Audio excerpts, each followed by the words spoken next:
साथियों नमस्कार, मैं हूं आर्यन बौद्ध और आप देख रहे हैं बिग इंडिया टीवी।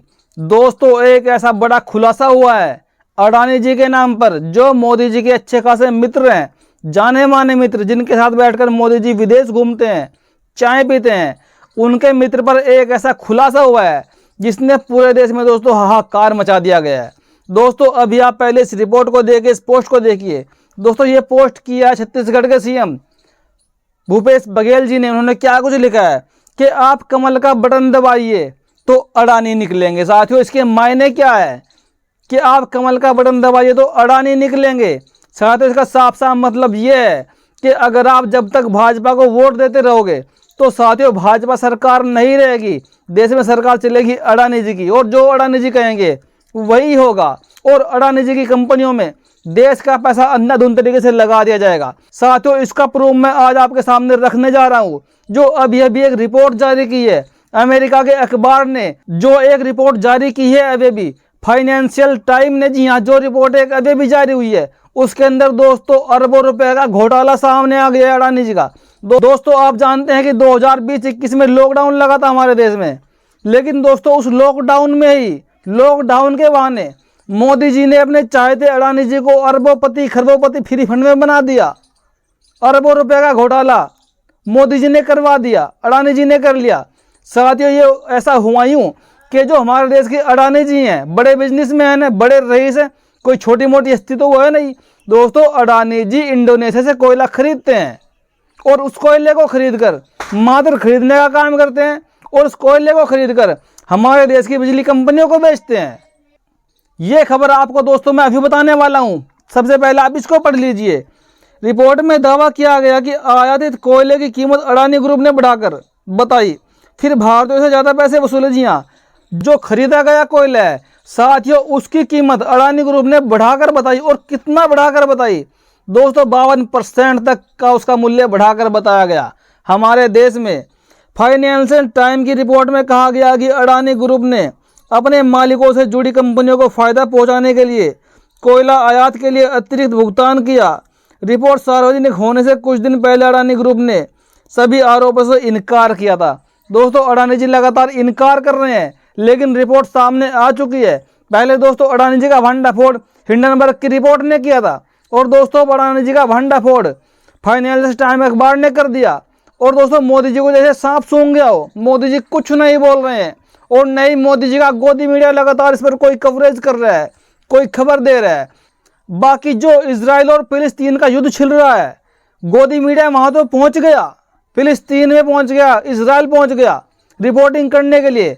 बाकी गोदी मीडिया पर साफ साफ आरोप लगा है कि गोदी मीडिया मणिपुर नहीं पहुंचा, जहां लाखों लोग मर चुके, हजारों लोगों के घर तबाह हो चुके, लोग वहां से उजड़ चुके। गोदी मीडिया वहां नहीं पहुंचा, गोदी मीडिया फिलिस्तीन पहुंच गया, इजराइल पहुंच गया।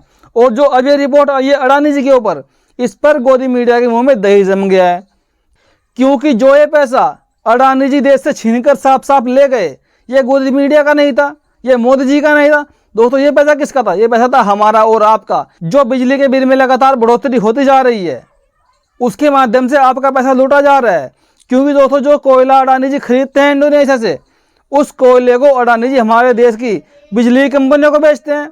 और जब बिजली की कंपनियों को बेचेंगे, अगर अडानी जी ने कोयला खरीदा 190 रुपए किलो, और दोस्तों उस कोयले को बेचा अडानी जी ने देश में लाने के बाद 420 रुपए किलो। दोस्तों, 52% का इतना प्रॉफिट, इतना मार्जिन, आखिर क्यों? किसकी सहायता से ये सब कुछ हो रहा है, आप सब लोग जानते हैं। साथियों, इस चित्र के माध्यम से देखिए, इस चित्र में साफ साफ दर्शाया गया है कि अडानी जी ने कोयला खरीदा इंडोनेशिया से, और इंडोनेशिया से आते आते इंडिया तक उस कोयले की कीमत साथियों 52% बढ़ा दी गई हमारे देश की जनता को लूटने के लिए।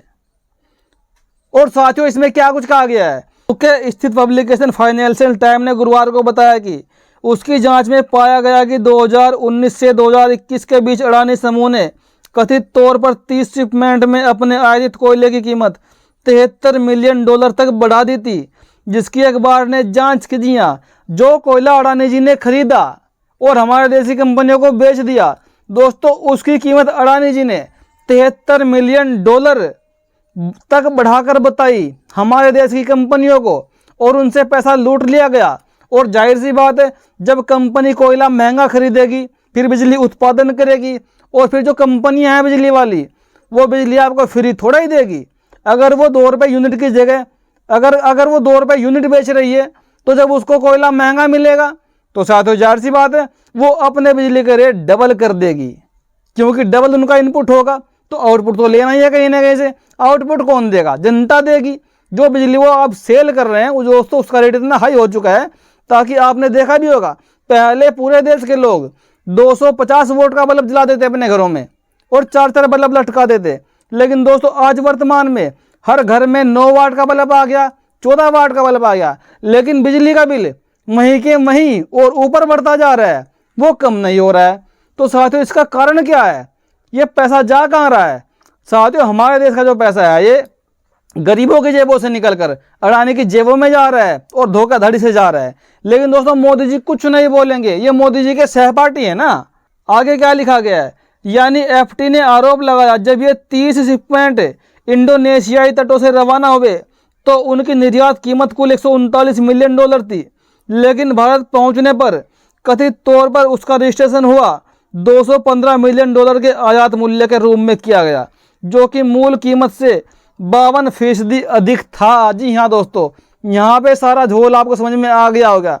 यानी कि जो अडानी जी ने कोयला खरीदा इंडोनेशिया से, जो 30 शिपमेंट 30 जहाज थे भरे हुए कोयले के, उनकी कीमत 139 मिलियन डॉलर थी खरीदते समय, और वहाँ से आते आते समुद्री मार्ग के माध्यम से दोस्तों उनकी कीमत हो गई 215 मिलियन डॉलर।